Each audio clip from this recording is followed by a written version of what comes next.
آیت اللہ نخودکی اصفہانی رضوان اللہ تعالیٰ علیہ جو مشہد مقدس میں مولا کی بارگاہ میں دفن ہے، کتنی بڑی شخصیت تھے، کتنے بڑے عارف تھے کہ بیٹے کو بولا بیٹا چھت پہ جاؤ ذرا چاند دیکھو، چاند نکلا ہے کہ نہیں نکلا؟ بیٹا اوپر گیا، واپس آیا، کہا کیا ہوا؟ کہا بابا بادل ہیں، بادل ہیں، چاند نظر نہیں آ رہا۔ کہا بادلوں سے کہو نخودکی نے کہا ہے ہٹ جائیں۔ جا کے کہا بادل ہٹ گئے۔ یعنی اتنا انسان کا نفس الہی ہے۔ وہ بیٹھے ہوئے تھے، شاگرد کہتا ہے میں داخل ہوا تو گریا کر رہے، میں نے کہا گریا کیوں کر رہے ہیں، رو کیوں رہے ہیں استاد، خیریت؟ کہا اللہ نے میرے مقامات کو بڑھا دیا ہے، میرا مرتبہ، وہ اولیاء کے مراتب ہوتے ہیں نا، کہا میرا مرتبہ بڑھ گیا ہے۔ تو کہا اس میں تو خوش ہونے کی بات ہے، رونے کی کیا ضرورت ہے؟ کہا میں رو اس لیے رہا ہوں کہ جو میرا پچھلا مرتبہ تھا اس پر جب کوئی میرے پاس اپنی مشکل لے کے آتا تھا میں دعا کرتا تھا، اس کی مشکل ہٹ جاتی تھی، لیکن اب جس مقام پہ میں ہوں وہاں سے مجھے نظر آ رہا ہے کہ وہ مشکل اس کے اوپر اللہ کا فضل تھا، اللہ کا فضل۔ مجھے نہیں پتا مولانا 40 دن یہ پڑھ لیا، فلانا وظیفہ کر لیا، فلانا بھی ہو گیا، یہ بھی ہو گیا، وہ بھی ہو گیا، بھائی تو اس کا مطلب ہے کہ اللہ نہیں چاہتا۔ ضد کیوں کر رہے ہو؟ ضد ہے نا بھئی ایک چیز کر لی نہیں ہو رہی، چھوڑ دو خدا پہ، اللہ کی مرضی۔ لیکن نہیں، میں ضد پہ لگا ہوا ہوں، یہ کیوں نہیں ٹھیک ہو رہا، وہ کیوں نہیں ٹھیک ہو رہا۔ کبھی کبھی انسان پھنس جاتا ہے زندگی میں، مایوس ہو جاتا ہے۔ عزیزان محترم، محتاجی خدا کی طرف سے کرم ہے، کرم۔ یہی محتاجی انسان کو کامیابی کی طرف لے کے جاتی ہے۔ جو خدا کا محتاج ہوتا ہے وہ کسی اور کا محتاج نہیں ہوتا۔ صلوات بھیجے محمد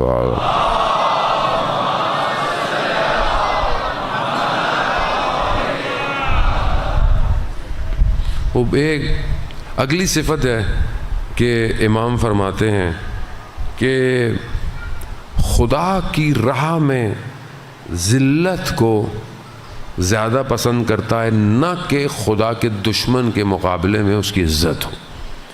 یعنی خدا کے لیے وہ ذلیل ہو جائے پسند کرتا ہے، نہ کہ اللہ کی دشمن کے دربار میں بیٹھا ہو اور وہ اس کو عزت دے رہا ہو۔ اسے ایسی عزت ہے ہاتھ منا ذلہ، ایسی عزت سے نہیں کچھ۔ اور یہ یعنی خدا کے دشمن کے آگے جانا عزت نہیں ہے۔ اور قومیں بھی سالم وہی ہیں جو اللہ کے دشمنوں کے آگے اپنے ہاتھوں کو نہیں بچھاتی، عزت نہیں لیتی۔ اگر عزت لینی ہے تو خدا سے لو۔ اسی لیے سید الشہداء نے کیا فرمایا تھا؟ مثلی لا یباجع مثلا، میرے جیسا تیرے جیسے کی بیعت کرے گا۔ کیوں؟ کیونکہ خدا کی راہ ہے۔ اور یہ امام نے فارمولہ قیامت تک کے لیے دیا کہ اب جب بھی کہیں یزید یا یزید کا سسٹم آئے تو جو حسین ہے یا حسینی ہے وہ یزید کے سسٹم کے آگے نہیں جھکے گا۔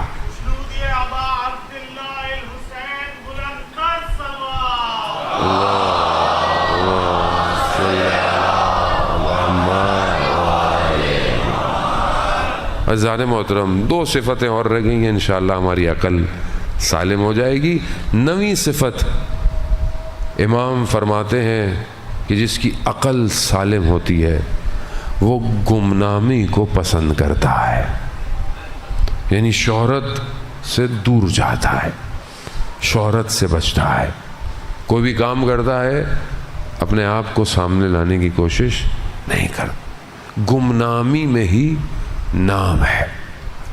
شہید کا واقعہ میں اکثر پڑھتا ہوں کہ ایک جگہ پر شہداؤں کی باڈی آئی، پتہ نہیں تھا کس کے، نہ نام نہ نشان، بدن کے ٹکڑے تھے، دفنا دیا۔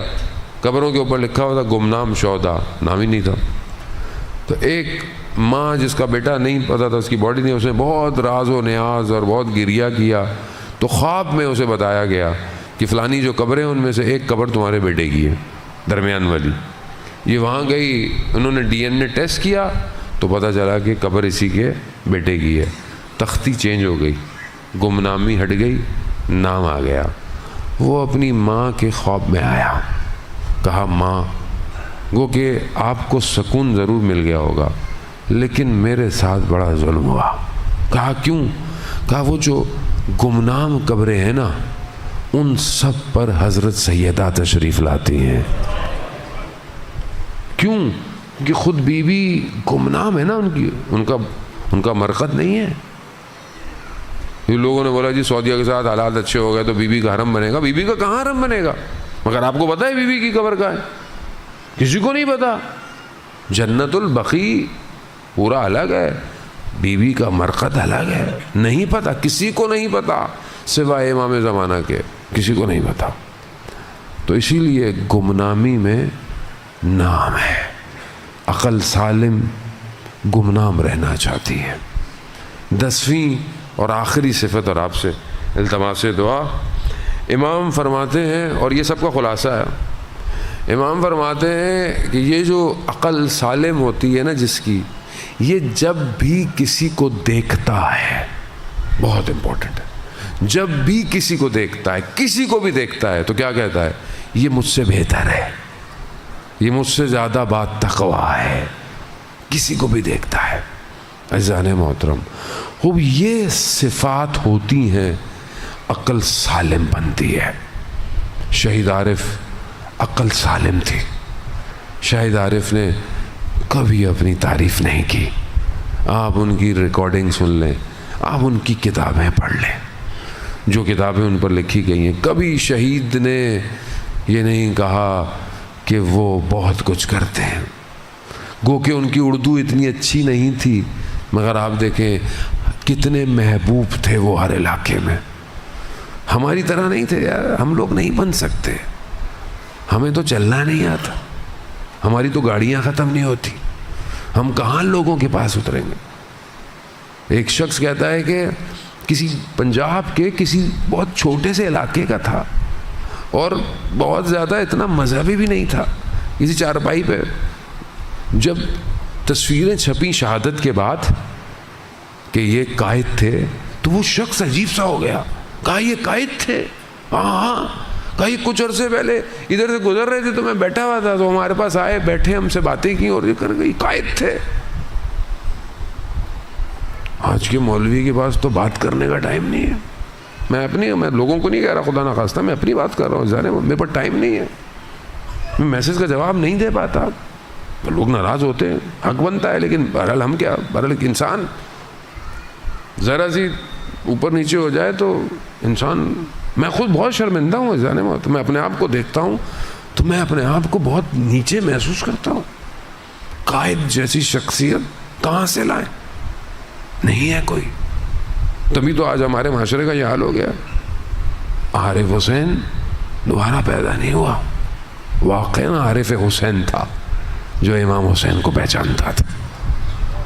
کاش کہ ہم اپنے قائد کی سیرت کو اپنے وجود میں اجاگر کریں۔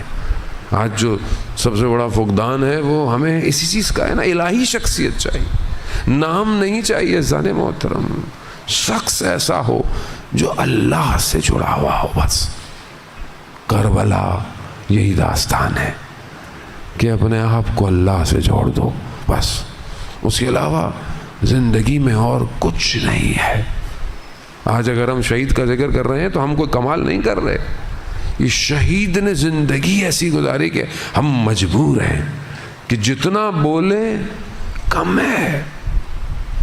اور اس کی ایک وجہ جان محترم معذرت کے ساتھ ہم خود بھی ہیں، کیونکہ جب قومیں خود خیال نہیں کرتی نا تو پھر اللہ ان کو لیڈر بھی اچھے نہیں دیتا۔ میں کسی نہ آپ کل کو بول دیے گا کہ میں نے کسی کو برا والا خدا نہ خواستہ، نہیں، الہی چاہیے، الہی چاہیے، ایک توڑے نہیں جوڑے عزیزان محترم۔ اسی لیے اور یہ ساری چیزیں ہمیں ہمارے ائمہ کی سیرت سے ملتی۔